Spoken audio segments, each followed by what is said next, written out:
Great. Thanks, Peter. Yeah, no problem. So what does Venus retrograde mean? Retrograde. I can't even say the word. Retrograde. Well, Venus is retrograde, and so the outer wheel shows where the planets are right now. The inner wheel is where this meeting is right now. I mean, I don't know if you want me to wait to kind of explain to more people get on, but the so this is called a prashna, and a prashna is like in this moment, like what is this going on in the world? So somebody, like, say for instance, would call me and they're like, what the hell is going on? And it's like, well, we could look at the birth chart, but then we can also look to see exactly what's happening in the sky. What's the story? What's God up to right now? What are the planets doing, you know? Is anybody on, just so I know? Are there people on? Yeah, there's a few people. It's just Okay, great. we'll have it recorded, Peter, so normally others join in, they watch the replay. Sure. Hey, So I've got it Steve. recorded. It's Steve. Yeah, here's Steve. Good buddy, Steve. Hey, long time no see. Do you want me to just keep on talking? And yes, please. That would be great. yeah. Well, one of the things is that I'm going through my Saturn return right now, my second Saturn return, and my Saturn went direct over like it to the exact degree. So I decided to go up to northern Bali and to fast. I did a 30-day trip in total, but 21 days all I did was drink water. Wow. And yeah, as you could see, this is my birth chart. And so it's kind of, I'm trying to explain also what may be good for people today too as well. So here's Saturn, like a month ago, I'm going back in time. Saturn was almost totally direct. So I started the fast a month and a week ago, exactly on June 23rd, when Saturn was directly in alignment. But what happens is that, so Saturn goes retrograde, and then it goes back over. So it's like I almost go through two Saturn returns in a way. And so I found myself drinking water for 21 days fasting, and I lost 21 pounds, a pound a day. I put on several pounds, but it was quite intense. And this is something that we can really do. So I'm kind of talking about this. It takes a while to talk about Saturn retrograde. And I just let somebody in. So again, I'm going to keep on reiterating this. You wanted me to kind of look at the sky and see what's going on. And a lot of times people, when they start a meeting or they want to know what are the cosmic energies, what should the focus do, we'll bring up the chart. We'll bring up what's called a prashna. And the prashna is exactly what's happening in the sky right now. And so here's the chart. As you could see, it's today's July 30th, 2023. The meeting officially started like at 10 a.m. So we look at the sky here, and and there's a couple big things that are kind of happening, but we can make a lot of sense of this too. Like, this is definitely a spiritual topic, I'd say, because Mercury is the planet of communications, and Mercury's in this house of enlightenment and communications about spirituality and about God and higher things, higher thoughts. And so one of the things that's kind of big that's happening right now is, of course, we have the Saturn retrograde, and as you can see, here's the calendar right here, and we could see if we go back 1 month, 2 months, so 2 months, and Saturn started its retrograde right about it was on June 17th.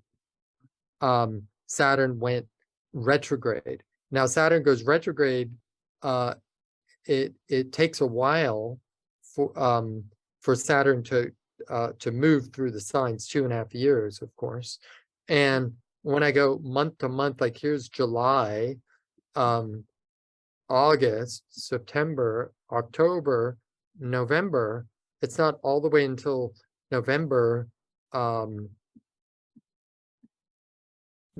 November 4th, that finally Saturn starts to go forward. So, you know, we always start with Saturn. Saturn's kind of the big planet out there. And we're looking at the sidereal zodiac, by the way. So Saturn's coming back, and I'm explaining if anybody's just joining right now. My name is Vishaka. I'm a Hindu Vedic astrologer. I've been doing this for like 22 years. And a lot of people, usually when I get a call or they want to know what's going on, it's usually something to do with Saturn because they're suffering in this area in their life or slowing down areas in their life. And right now in the sky, just a couple months ago, Saturn in June, Saturn went retrograde, and it goes all the way until November 4th. And as you can see, here's the day before, we see Saturn still retrograde on the 3rd. On the 4th, Saturn starts to go direct. So in this time period right now, from what I see in the chart, and also to consider that we're looking at the chart of Perth, of Australia, right now when this meeting started. And, and a lot of this can be about the 6th house is related to healing work too as well, and practicing disciplines and austerities. And I was just speaking about how I was going through a Saturn return, which is when Saturn moves to the exact place of where Saturn was at birth. And I did this 21-day water fast. And a lot of karmas kind of came up from the past, ancestral stuff. And I'm kind of going in this time period because I'm still going through my Saturn return for a while, my second Saturn return. I'm kind of cleaning up my karmas in a lot of ways. So this is what, when Saturn goes retrograde, there is some unfinished business to do in our life. And that's where Saturn is right now, in the sky. I hope I'm not talking too much. Can you hear me? Peter, you're doing great. Okay, great.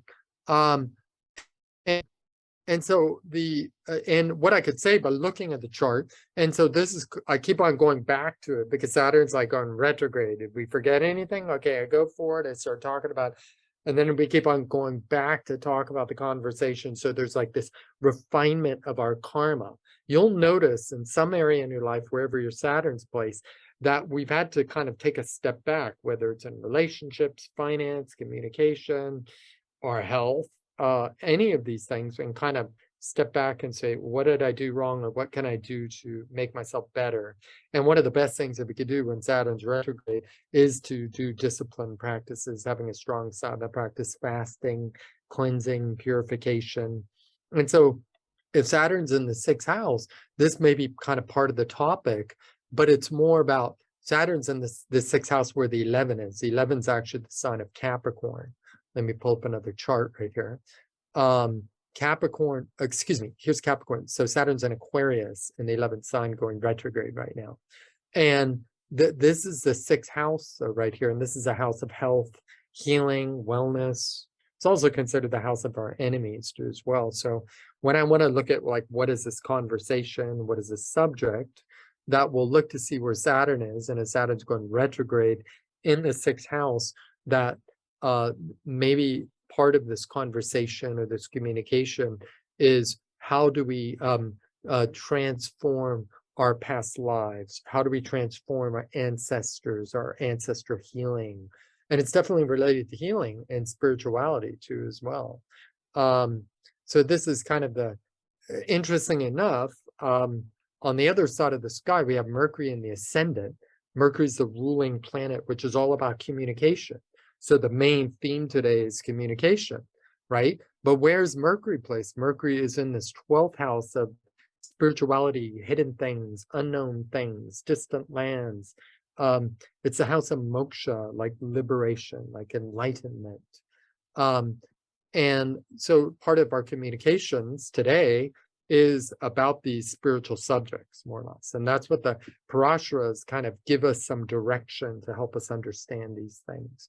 And here also we have Mercury retrograde, and excuse me, let me let William in.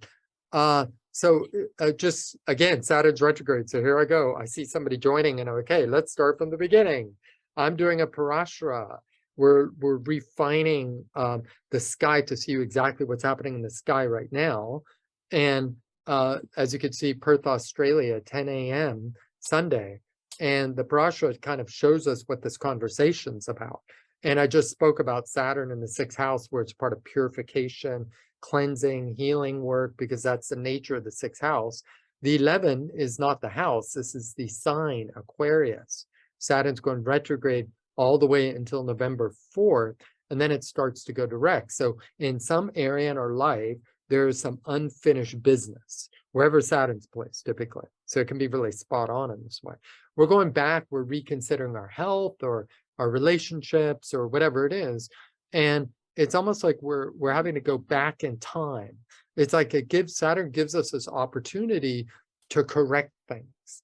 And of course, Saturn is the planet of karma yoga, and this can be really good right now to help clean up our karma by helping other people, making donations, helping other people in other areas in our life. This is the nature of Saturn. Okay, then, and once I see somebody pop on again, I'm going to start back again. Oh my God, here we go. Okay, so we're looking at a parasha. See how I'm going back in time? I keep on speaking about this. Somebody else joined, so we got to start from the beginning. But now I'm going to make it shorter and faster, more concise. We're doing a parasha. That's a picture of the sky upon birth, teaching us about this meeting. Saturn's the big lord in the sky, the big chief that's retrograde. That's a month ago. And Saturn goes direct in November 4th. Some area in our life, we're having to clean up some karma. We're having to go back in a time. Saturn's like time traveling to go back. And so burning a lot of frankincense is what they do in India. Believe it or not, wearing black to kind of protect our energy, because we're dealing sometimes with some ancestral stuff, some ancestral healing. Saturn is the planet of our karma and our genes of why we came into this life together. And Saturn is the cell structures of the body. We wouldn't have atoms or cell structures at all if it wasn't for this planet.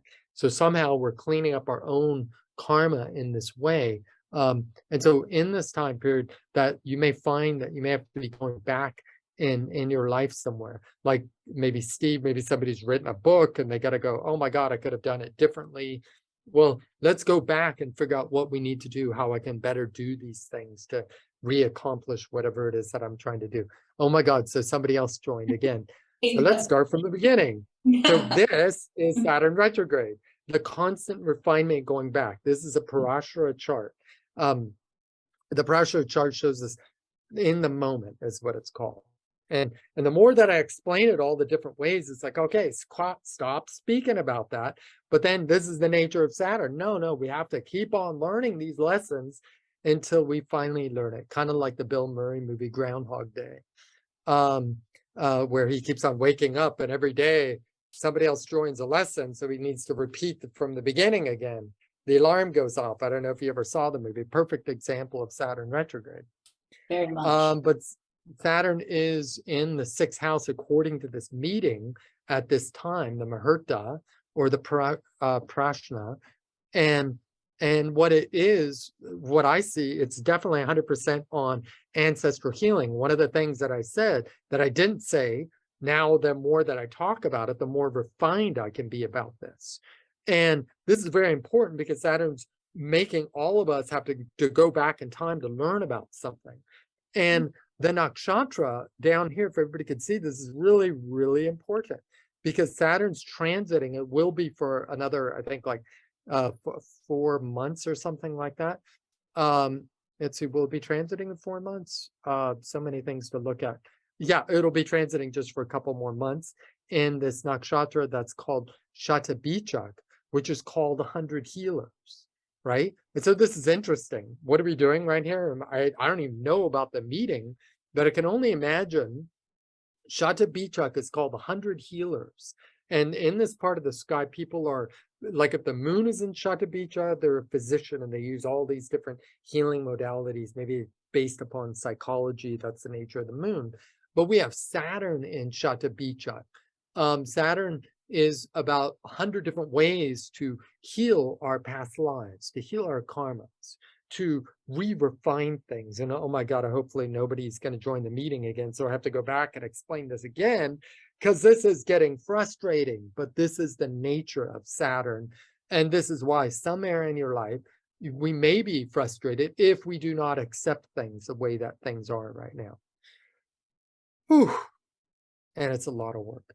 So this is just Saturn. It's so funny because we're living this experience right now. Somebody else is joining and we're having to go back and say, oh my God, somebody else joined. Is Warren in the meeting, by the way? Yes, he is, Peter. Actually, okay, great.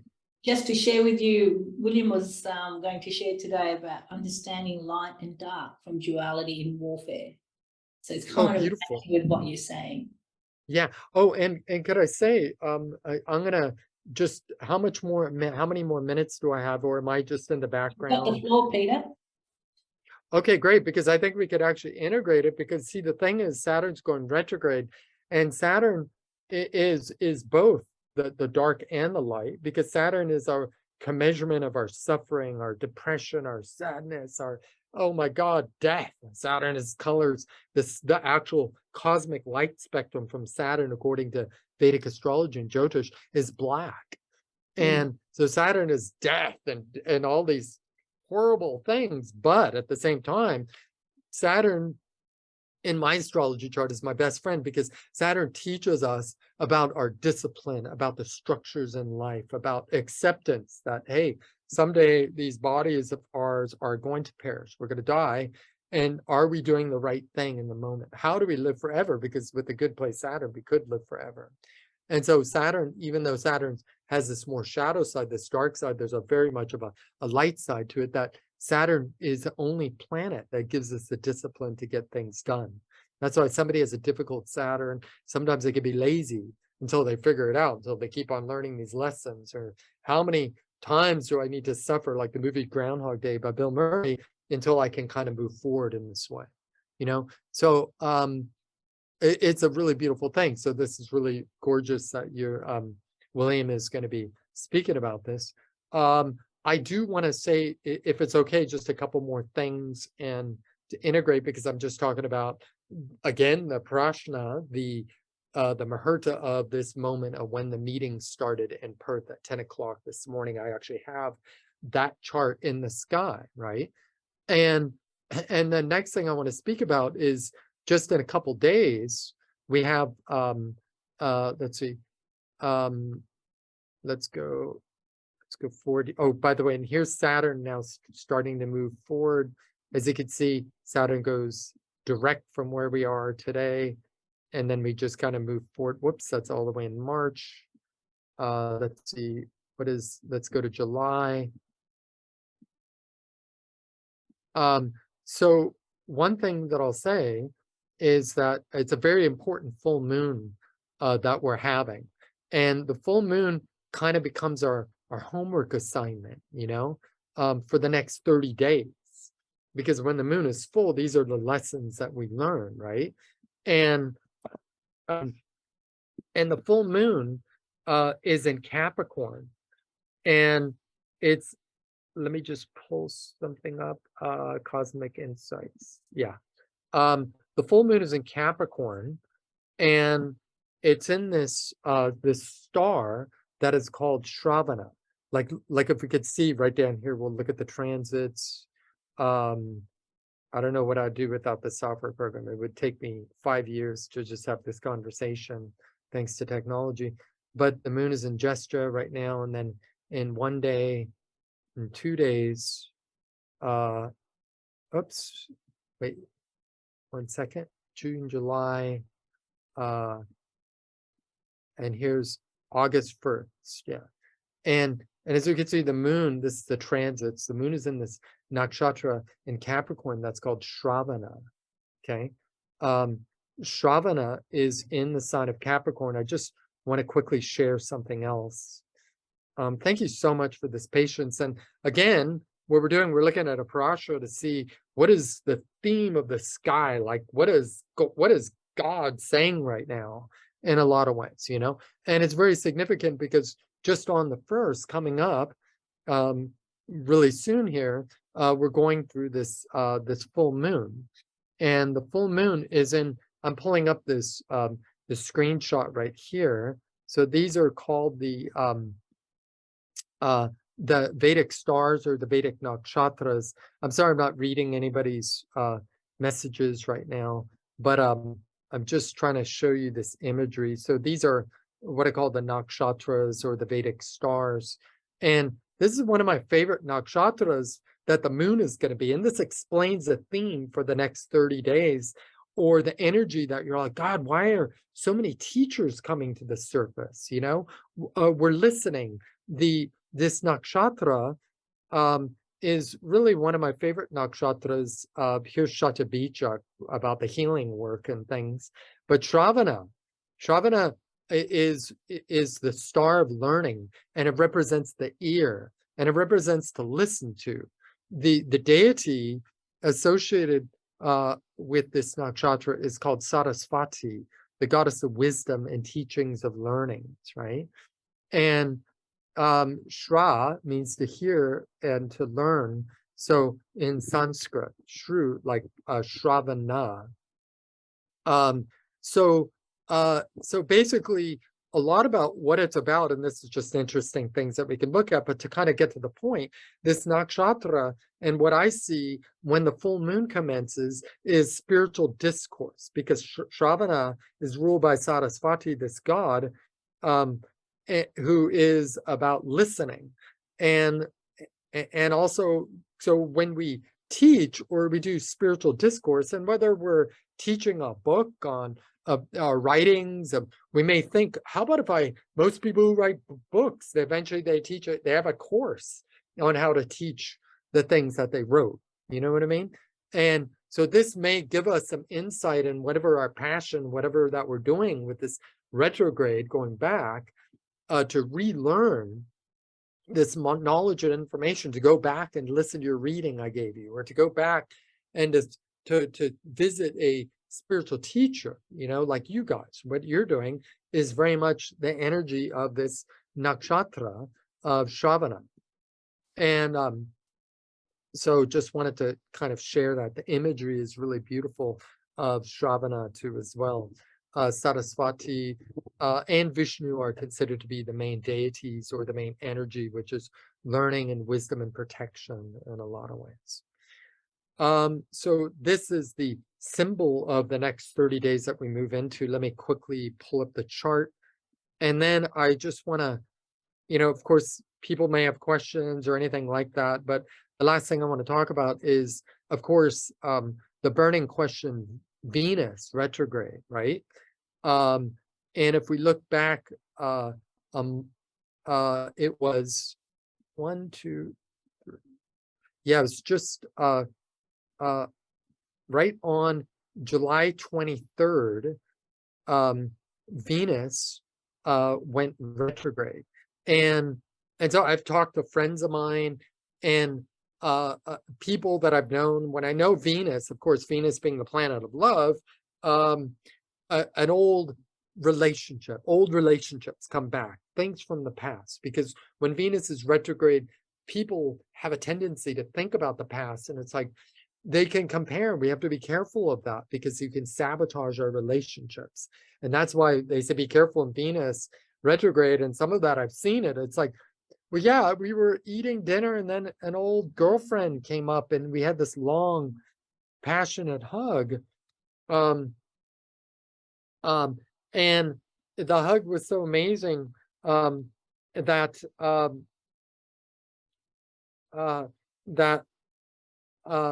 we had my ex-partner or my girlfriend saw that, and she got jealous over it or something. So we have to be careful of ex-loves and sometimes ex-fantasies too as well. So Venus retrograde is a really good time to kind of heal the relationship, you know, and have and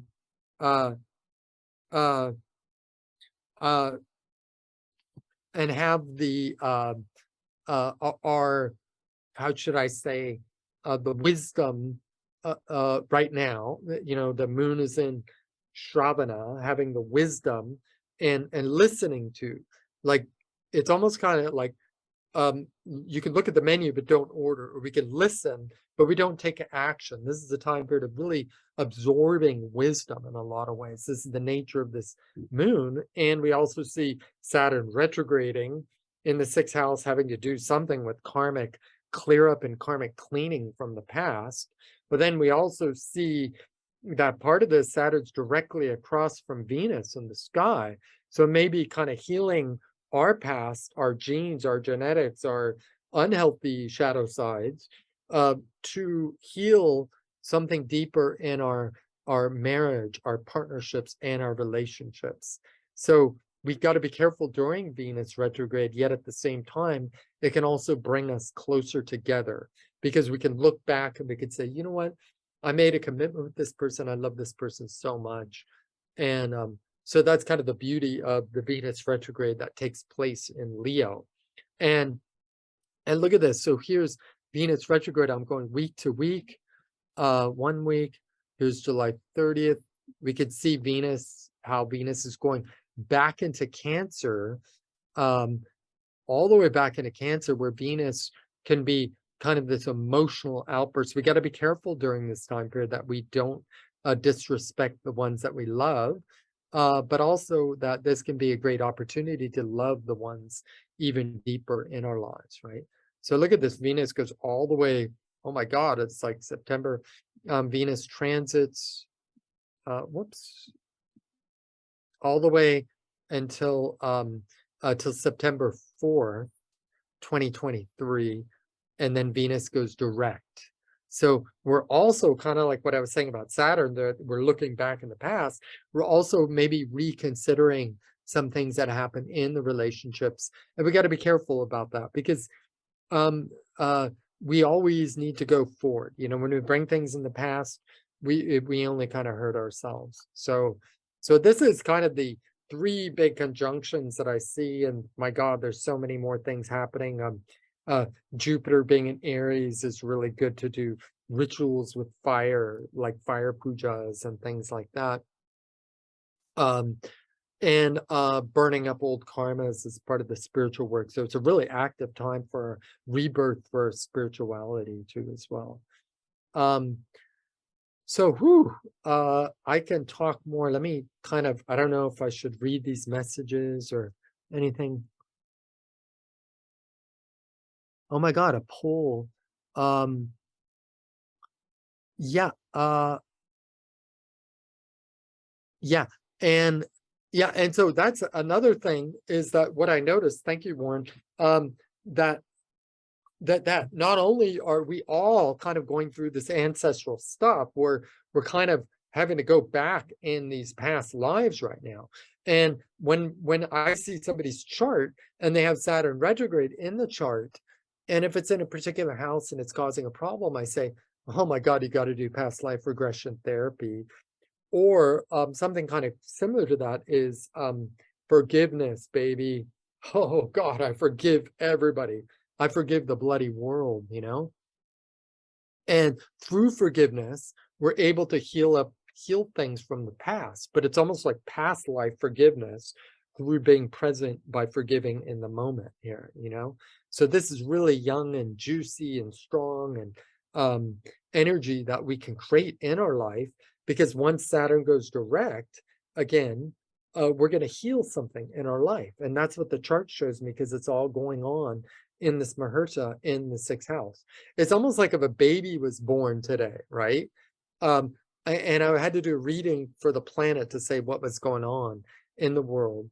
You know, I would explain this to person. I would actually probably say, you know, there's a really good chance that your child, once your child reaches 50, that they may either be do powerful forms of karma yoga, yet they may also do some type of past life regression therapy, whether they're a therapist, a counselor, and they're dipping into people's past, or maybe they're a lawyer that's trying to clean up things from the past too, also as well. So, and so I, you know, where do we go?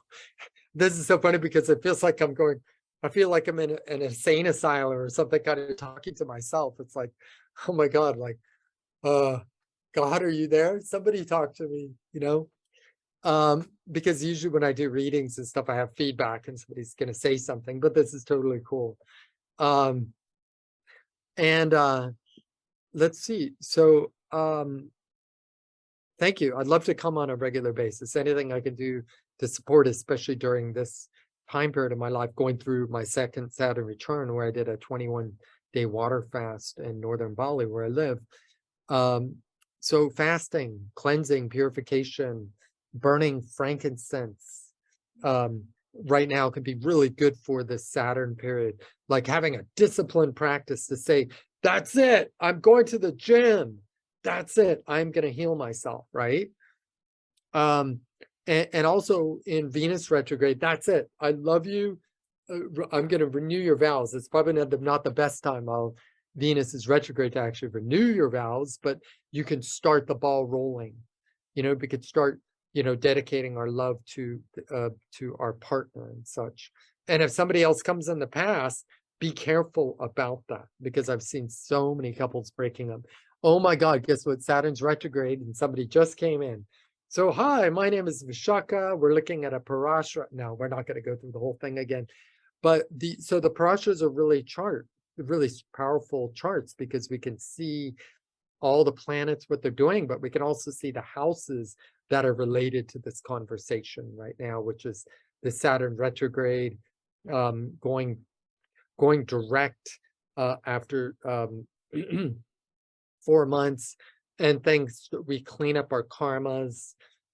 We have the moon in Shravana in 2 days. The theme will be spiritual discourse, honoring our wisdom teachers. Saraswati is the ruling deity, the goddess of Hindu, a pantheon goddess of wisdom, teaching, and learning. So if you don't know who Saraswati is, read about Saraswati, at least if you're into the yoga sciences.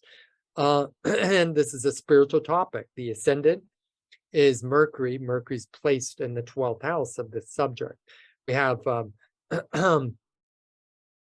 it's a really powerful time period right now that we're in so many ways in our lives, in spiritual communications.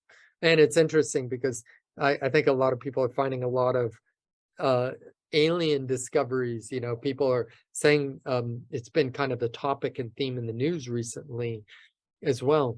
And also I do want to say that we can actually see it in Hollywood, because Venus is retrograde, and Venus, of course, is acting in movies and theaters. And what's happening is that they're all retrograding.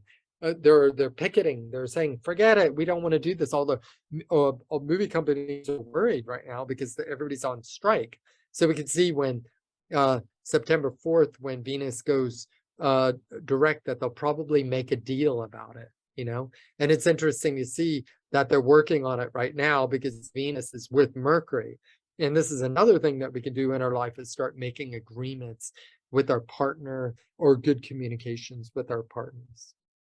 So, does anybody have any questions?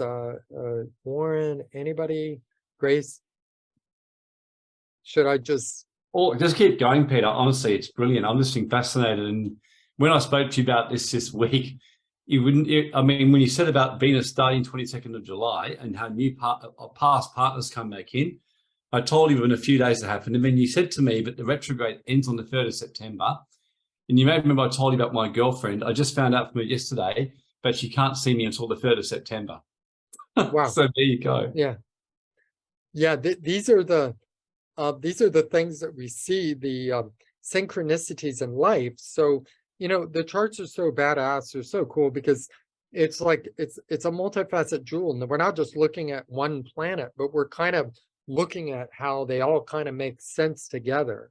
And once you can do that, then it's easy. So for like you, to look at these dates, and like I've talked to you a lot about it before, and Steve and everybody who's authors and writers that are releasing books or starting a journey or starting a project, my God, find the right Muhurta for that.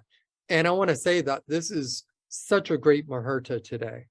Muhurta means the parashara, the chart that we're looking at, will describe everything, and it gets so spot on, because somebody could say, what if I left at 2 p.m.? What's going to happen? So a lot of times the astrologer will say, what time should we sign the contract? What time, it's like, oh shit, what time am I going to court? And it's like, uh-oh, what do I need to do to overcome that? So again,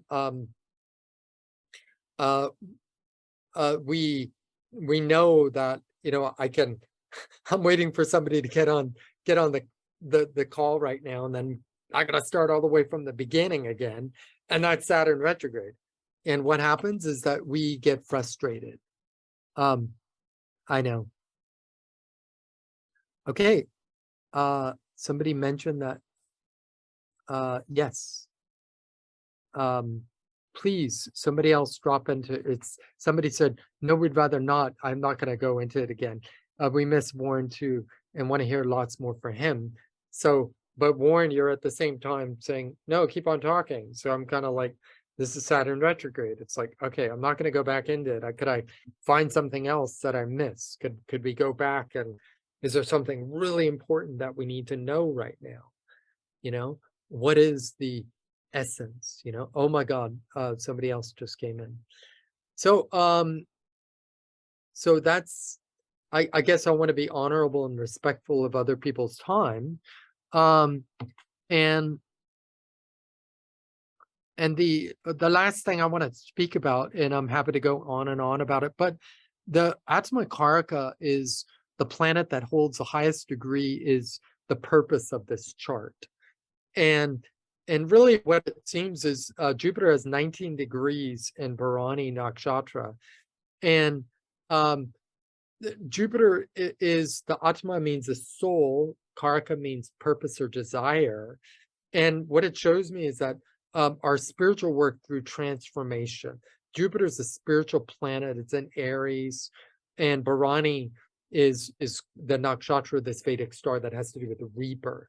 So if this is really the subject, I think a lot of this is really about some type of spiritual rebirth, I think, that we're all going through, or that we're all experiencing. And this energy of Saraswati energy can bring in our spiritual values, or a way to be more optimistic in ourselves, so, and being rebirthed in this.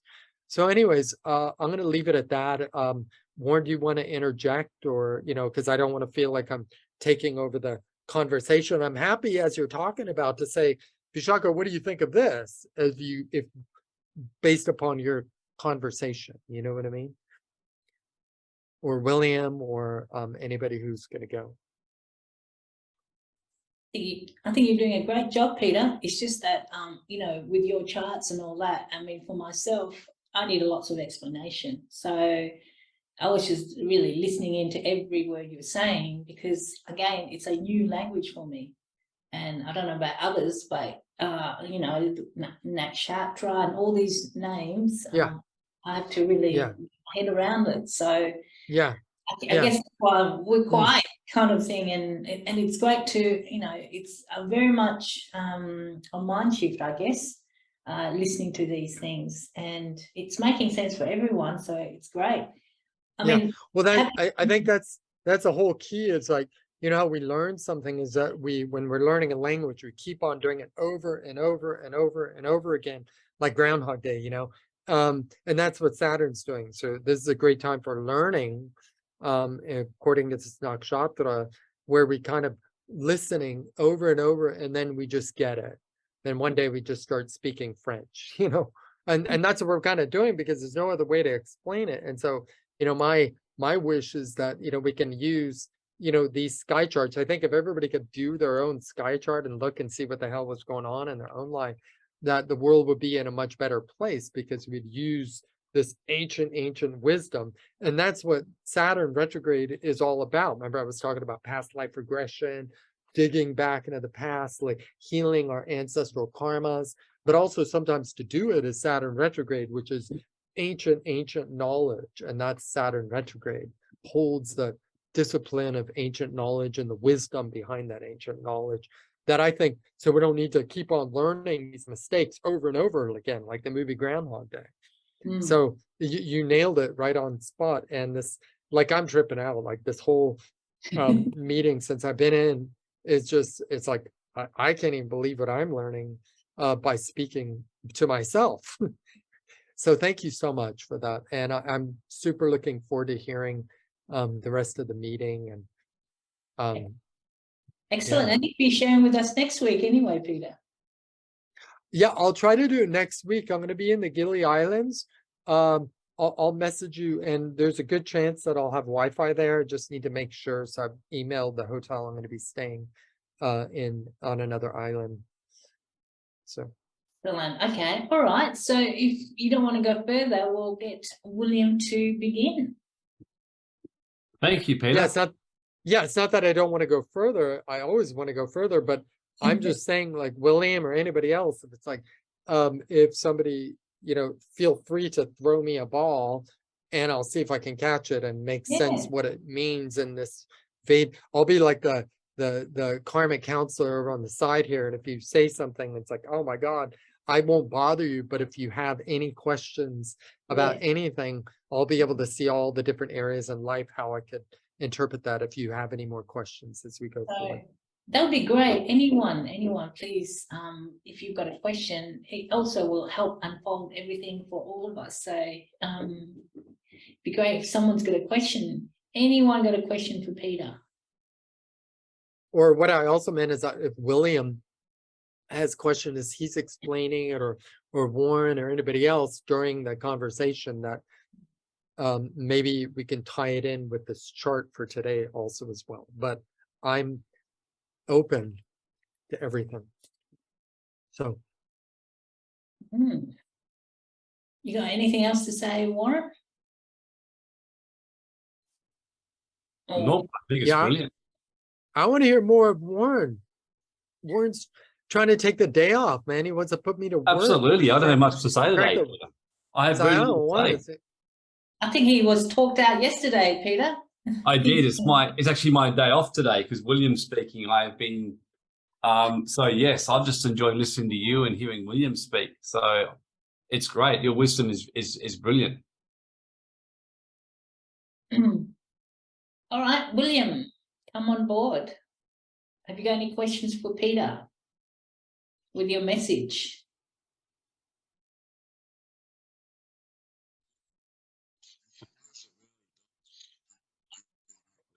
I'm sharing today, showing about the light and the dark and utilizing both ends. Oh, can you say that again, William? Well, Peter coming on today is very synchronous because remember I told you my message today was going to be using the light and the dark for spiritual warfare. Yes. So come on board. Let's see how you integrate everything with what Peter shared as well. Sure. Do I keep my camera on, or what do you want? Hey, William. Hey, Peter.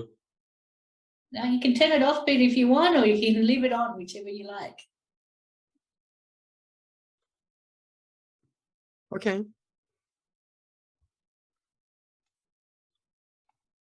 Okay, well. Okay, yeah, great. So what I just need to do now is share my screen.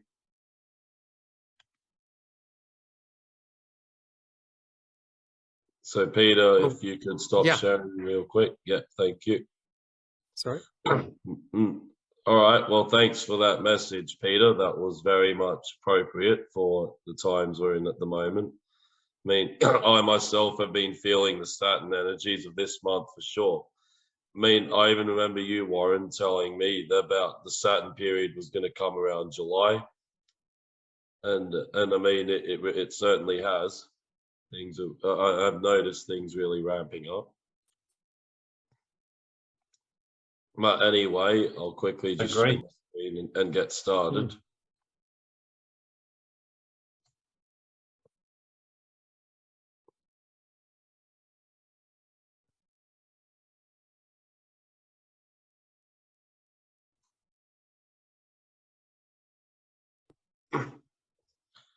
Okay, so what we'll be discussing today is how to utilize both the light as well as the dark for spiritual warfare.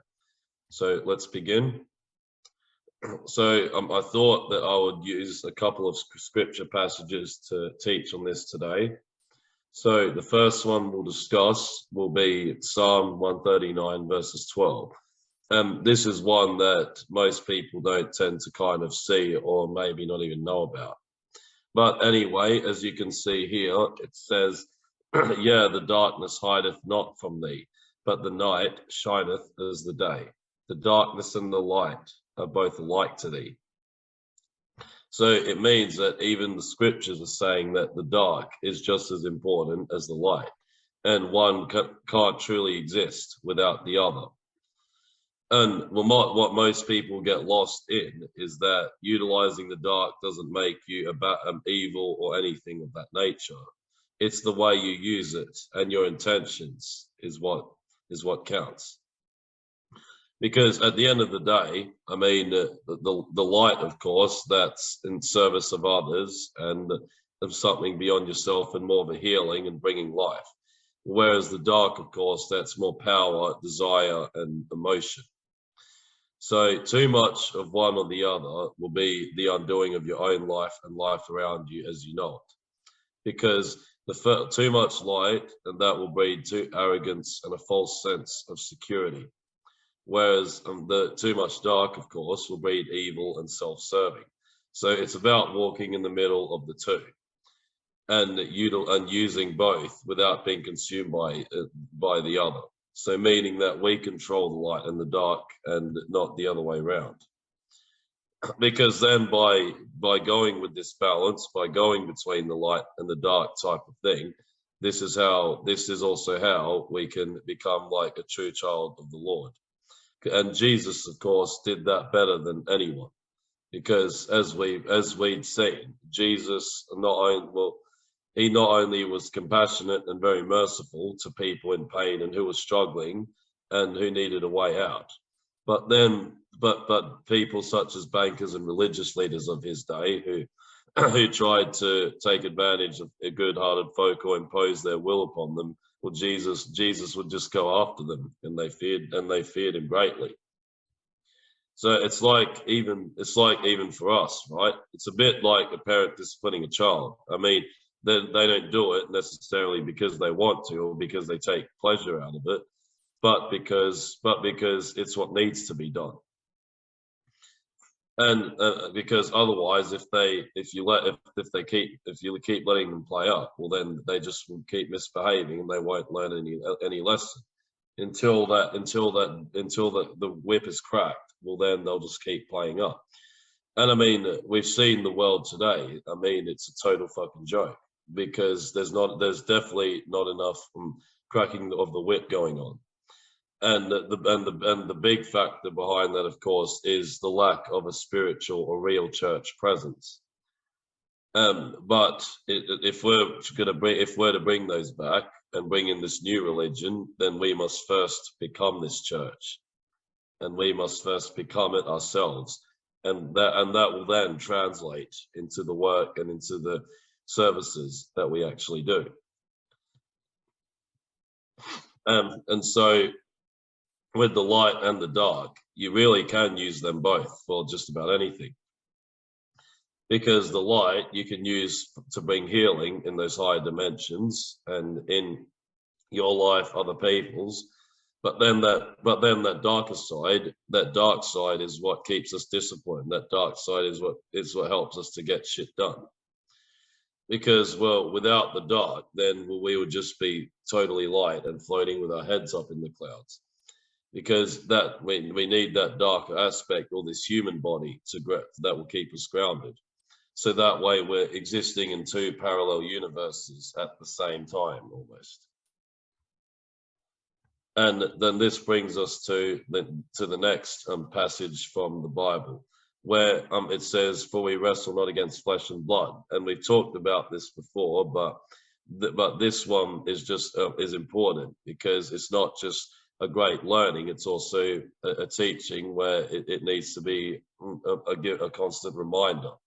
Because sometimes it's easy for us to kind of get caught up in the heat of the moment if someone is kind of losing it at us or whatever.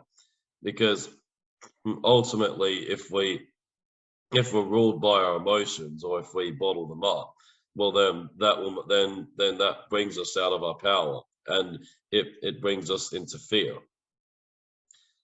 Whereas when we control our emotions and when we kind of look past the physical frequency, so to speak, or the physical way that they're acting, and when we look past, then we can understand them and make sense as to why they're behaving that way. Well, because then this way, this way they can then be smacked straight back in the line. Because I mean, essentially, I mean, again, that's the dark side. Setting the boundary and setting in that firm iron fist hand, because sometimes we do need to do that, because otherwise, if we just let people do what they want with us, and if we don't even know our own boundaries and our power, well, then of course, I mean, someone else will put their own version of power onto us. And so this is why many people are disconnected and disempowered and in fear today, because they don't even know their own power. They don't even know their own potential. Because it's about looking at the potential of someone, not how they're acting in just that current moment, because there's always a reason, there's always a psychology as to why people behave certain ways that they do. Because type of Y in the text chat, if you would agree, so just like type of Y in text chat, if you would agree that emotions and trauma can really warp people.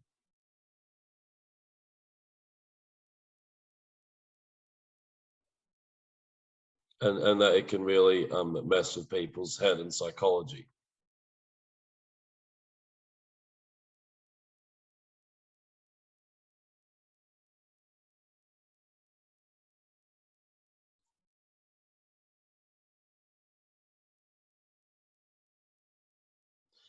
Okay, yeah, and I certainly can speak from my own experiences that it really does.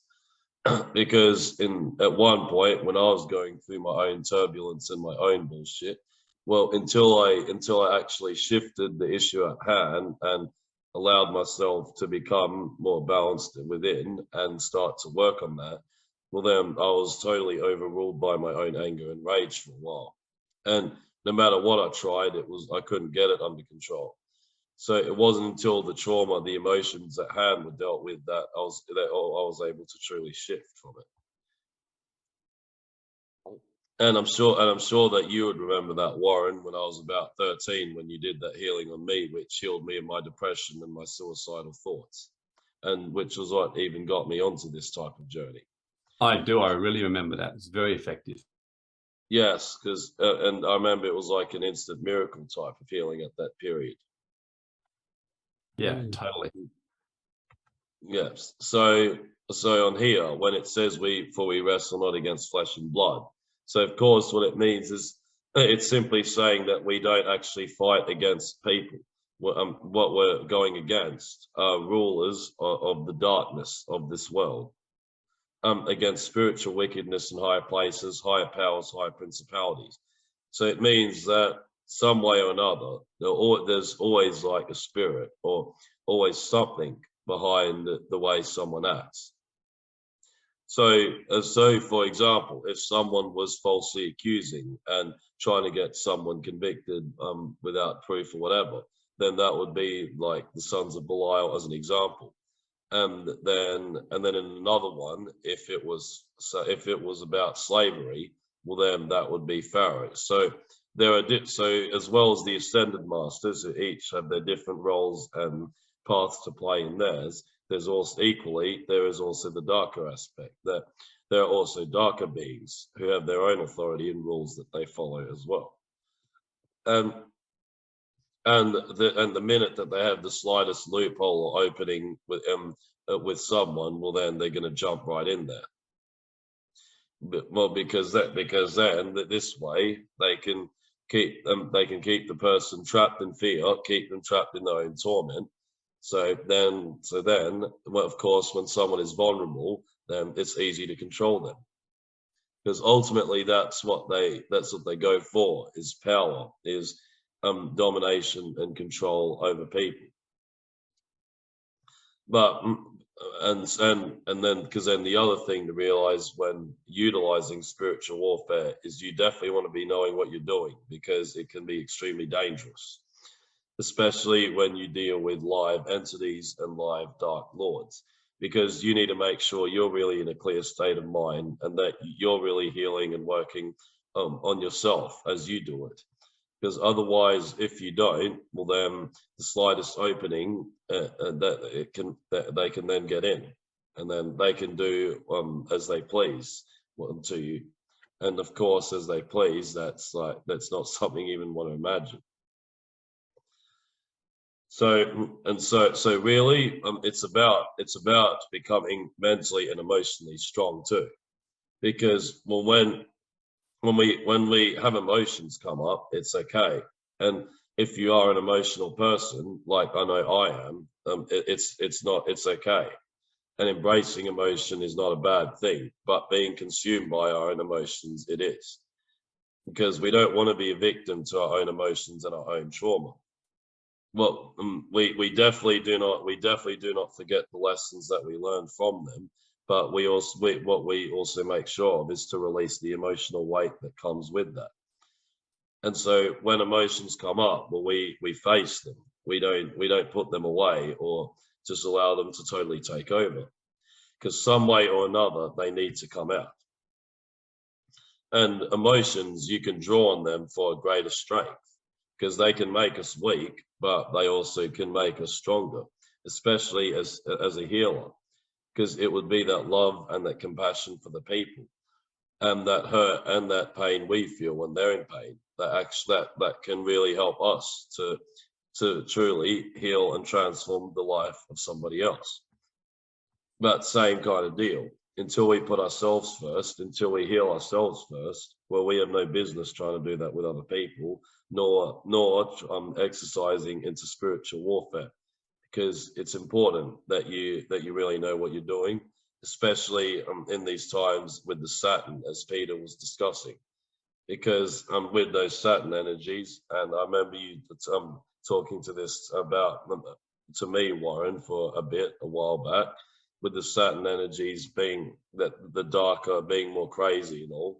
So it's especially important at the moment that we are very vigilant and that we actually bring up, that we continuously work with dealing with these principalities and these powers. Because remember, in order to take something in the physical, we must first do it in the spiritual realm. So that's not just for warfare, but that's for anything really. Even dealing with a problematic person, for example. Like I've noticed how much of a difference it makes dealing with people when clearing the root, or like clearing or scrambling the frequencies and the demons that get behind that. Because ultimately, at the end of the day, people are free to live their lives and make their own choices as they want to. But if any of those said choices imposes on the lives of others, or liberties or anything of that nature, well, that's when we clear and step in, whether they want it or not. So again, sometimes, like when there's trouble like that, we do we do exercise what is necessary to achieve those results, but while also retaining that love and care and that understanding for that person and for the people that we come across, and really just becoming like that healing and that powerful type of presence. Okay, so what we're going to do is I'm going to do a bit of a clearing and activation for everyone. So just type Y in the text chat if you're ready, and if that sounds great. Okay, great to see everyone ready. So what I'll do then at the moment is I'll switch off my video just while the clearing commences to keep away any other distractions. Okay, so everyone just now close your eyes and start taking the deep breaths to relax your mind and your body.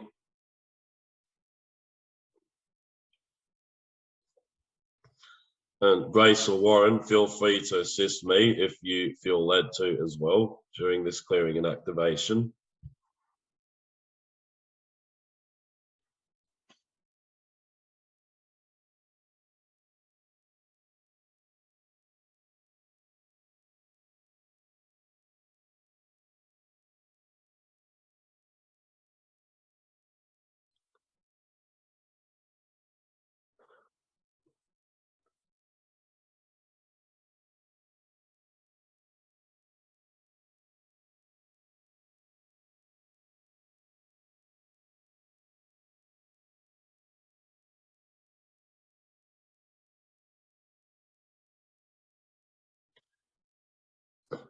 we now bring in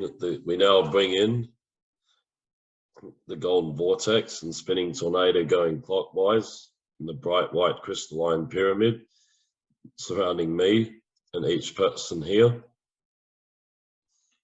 And we call upon the five archangels, Uriel, Gabriel, Raphael, Michael, and Metatron, and Christ and Mother Mary, so only those who are aligned with the Word of God and the Christ consciousness.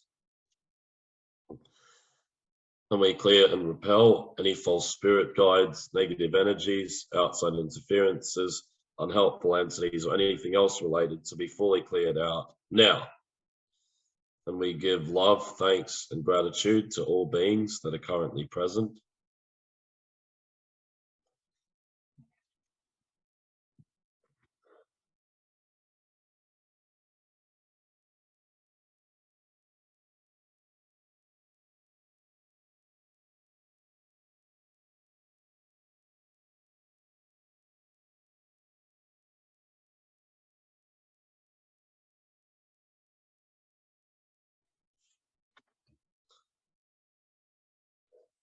It is commanded by the laws of the golden liquid realms and alchemical powers that any groundhog loops or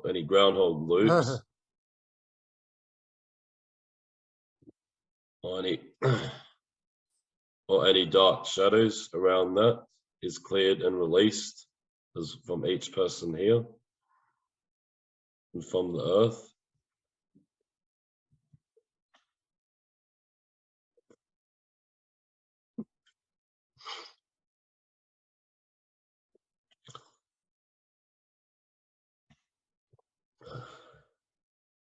We also clear and release any fears and anxieties of the future and where the world is heading next.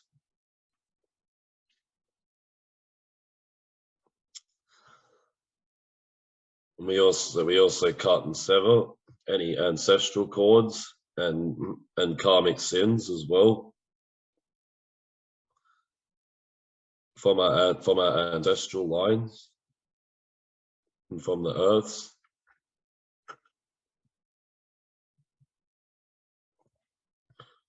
We also clear and release any human resonance frequencies or erratic karma as well from each person here, karmic imprints. We also scramble and release any other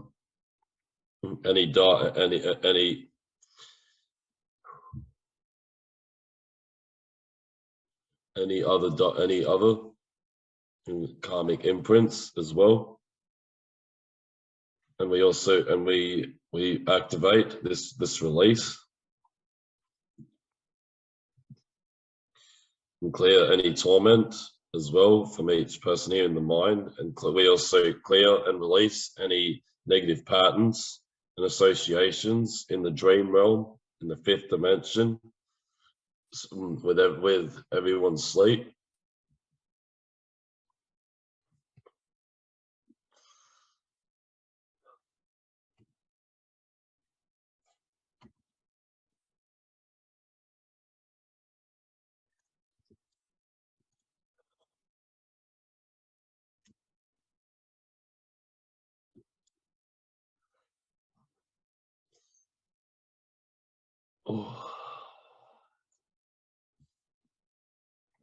We also break and burn with the golden liquid light any dark clouds, and the clouding of each person here with their vision, and reawaken their awareness and their purpose. And as they continue to walk and embody it, justly earned now, to Asia in Tadoi.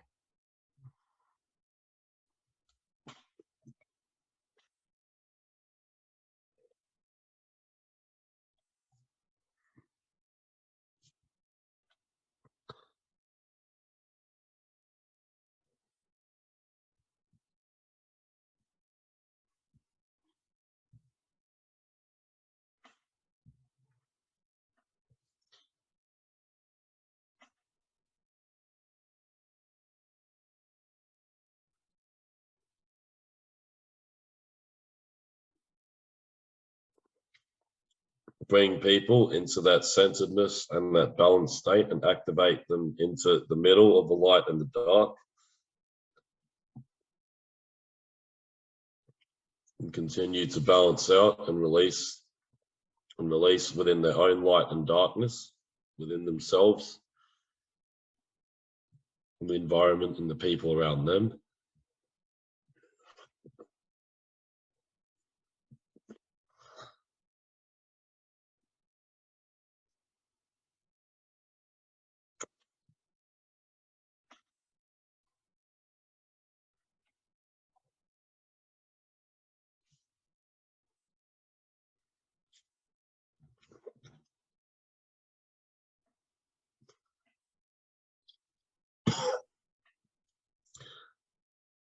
We remove any discardants by providing third order escort, contain them if they resist, and transport them to the astral planes justly earned now.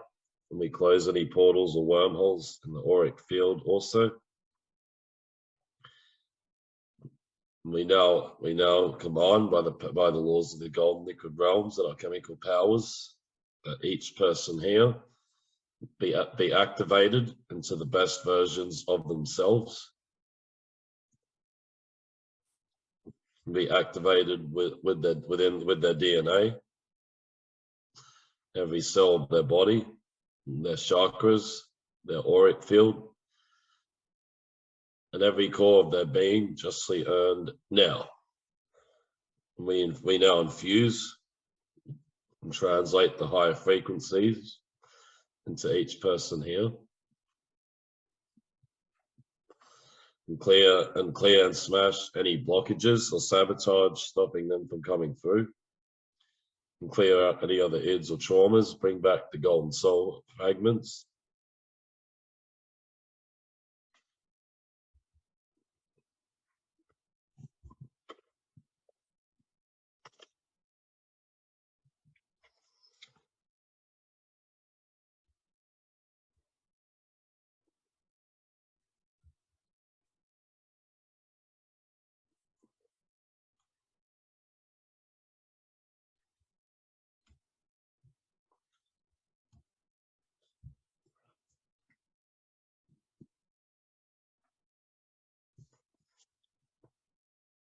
And we balance each person here in all areas of their life, pour in the golden liquid light, send in the love from the higher mother and father.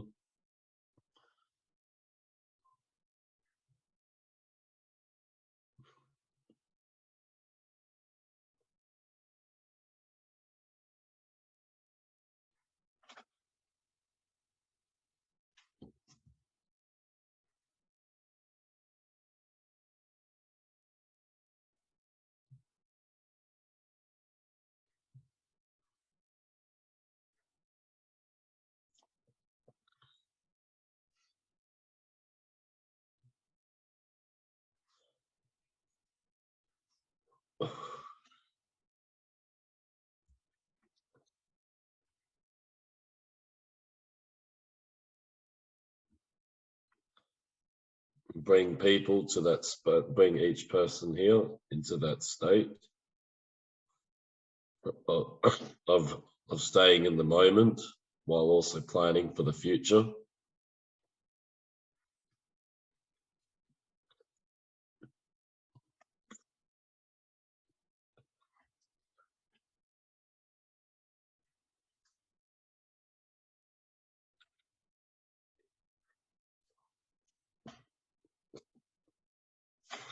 Okay, so how's everyone feeling after that clearing and activation? Staying relaxed and sleepy. Yeah, there certainly was there was a lot clearing out there, but there was also a lot releasing, and bringing the relaxation, Christine. So Peter feels like I took a cold shower. Yeah, in a way, it definitely was a shower, right? Miko, good now, thanks. Mia also says good. Okay, oh, excellent, Miko. Excellent, Mia.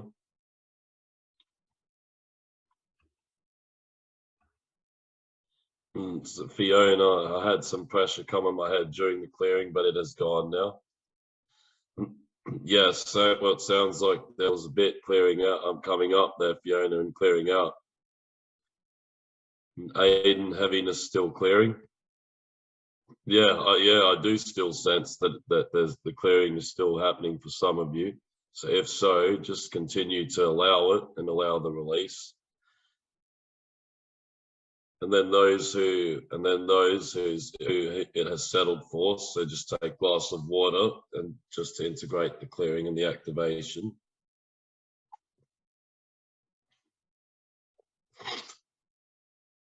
Nolene, I've been really unwell this week, and that clearing has really stirred up the heaviness on my chest, lots of coughing.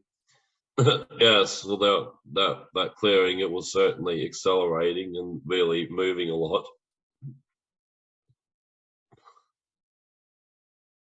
So then the main thing there, Nolene, would just be release whatever's on your chest, really.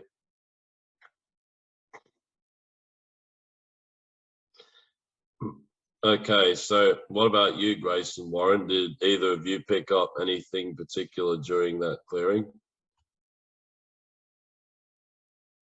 Oh, yes, yeah. Sorry for missed your message, Grace. Yeah, so that was a great pickup, Grace, with the groundhog loop and the ancestral cord. Yeah, I did. I felt the difference. I did feel it when you started working, Grace. I felt that power coming and radiating from you just then. And you said that you worked on Peter too, Grace. So Peter, that would be why you felt like a cold shower, because Grace worked on you too. Warren, I thought it was a great balance to what Peter did. Yeah, agreed, Warren. I definitely agree there. Okay, so Grace, Peter's asking why did you work on him? Yeah, well, great pickup, Grace. Grace, heaviness of heart. Yes, there's definitely been a lot of heaviness going around, Grace. I certainly agree there. Okay, so what I'm going to do now, just before we end, and I hand back to Grace and Warren, what I'm going to actually do is give you all the protection ritual that's used to go away with, especially if you're going to be utilizing the light and dark for spiritual warfare. Because with spiritual warfare, it's important that we go hard when we do it, but we also do it safely and we're responsible in how we do it. So you could screenshot, make a note, or whatever. So I've been feeling the call. Warren and Grace have been, and I know, and I definitely get the feeling that you guys are feeling it. So the more that this call becomes, the stronger this call becomes, the more we gather together and sort this shit out and create the world that it's meant to be. So the first steps here is to bring in the golden vortex and the spinning tornado, which goes clockwise, and also the bright white crystalline pyramid to surround yourself. So you call in all of these. Then you can end to calling in the 5 archangels, so which will list their names in here. And then you command that only those aligned with the word of God and Christ consciousness come through. And then you clear and repel any false spirit guides, negative energies. So what I'll do quick is just shrink the text a bit so I can fit the last one on. Okay, so this is the ritual that each of you can go away with and use if you ever do like a clearing or ever do some kind of spiritual warfare or whatever. So is everyone happy with that? Suzanne, yeah. Okay, people are happy with it. Great. All right. Well, I'm going to now thank you all for listening and for participating today in the session, and also for all the clearings and the shifts, the transformations we're continuing to undergo. It's certainly important more than ever that we continue to gather together, work together, and really get things happening to then take back what's ours and really implement the will of the Father. Okay, so I'll thank you all once again for listening and for coming, and I'll now hand back over to you, Grace and Warren, and I'll see you all next time. Thank you very much for your message, William. Thank you, Peter, for sharing in the beginning. And thank you, everyone, for joining us together in this in-gathering. Just before we leave, any thoughts, any questions, anything that you want to bring on the table for either Peter, William, or any of our team, or otherwise just share your thoughts? Yay. You got any last words, Peter? Yeah, sorry, I was muted. I really resonated because one of the big themes, can you hear me okay? Very much. Yeah, one of the big themes that happened in my own experience the last few days is I was in Bali and I pull up to a parking lot and I go into a store, and when I was leaving, this guy runs up to me. He's a Balinese guy and he's on money. You parked here, you have to give me money. And he was like very aggressive about it. And there was he was kind of had this darker energy, you know, it was kind of scary in a way. And this really, really sweet Balinese man was in the front, and he said to me, you know, you have to understand Bali, it has there's a light and a darkness. It's the yin and the yang. And he actually gave the guy the money for my parking, but I said, no, let me pay for it. I didn't understand like who he was, if he was just harassing me because I look like a tourist or something, you know. And he talked to me for a couple of minutes, and he's like, yeah, it's the nature of Bali. It's that's why they also worship the Nagas and some of the heavier, these deities that have like sharp teeth, but they also worship the divine. So they say here in Bali that you know, late at night, like at 3 o'clock in the morning, you'll hear the most out of tune music that they play, and the music's like really awkward and out of tune with these horrible voices and everything. And like 3 in the morning, 4 in the morning, and they say that that's the music for the demons, that they're also trying to appease the demons so they'll get off their back. So I thought that was kind of a interesting analogy of, you know, the light and darkness. And, you know, my own experiences the last couple of days too, by meeting this guy in the parking lot and having that confirmed. And then I thought about, well, do I need to go back and give this guy, because I drove by a couple times and I was like, should I go by and just give him like a, you know, a nice chunk of money for the hassle or something like that? But then I thought about it, and the answer was like, no, like I need to stand my ground, you know, whatever I felt, that I shouldn't have to give in the way that I felt, that maybe I was protecting myself in some way or another. Yeah, again, it's like, it's one of those principles, isn't it? Teach others how to fish rather than giving them the fish kind of thing. Beautiful. So that's just what I wanted to share. Oh, thanks, Peter.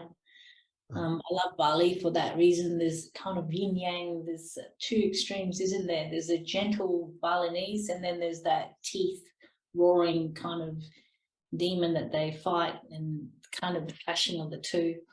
But yeah, and it's the same thing with like Kali, and you know, in Hinduism, even the planets, you know, there's shadow planets, Rahu and Ketu and Saturn and Mars, you know, and they're considered like malefic planets, the bad or the darker, you know. And then there's also the lighter, the brighter, the Jupiter, the moon, Venus. So, there's that dark and there's that light in that contrast as well.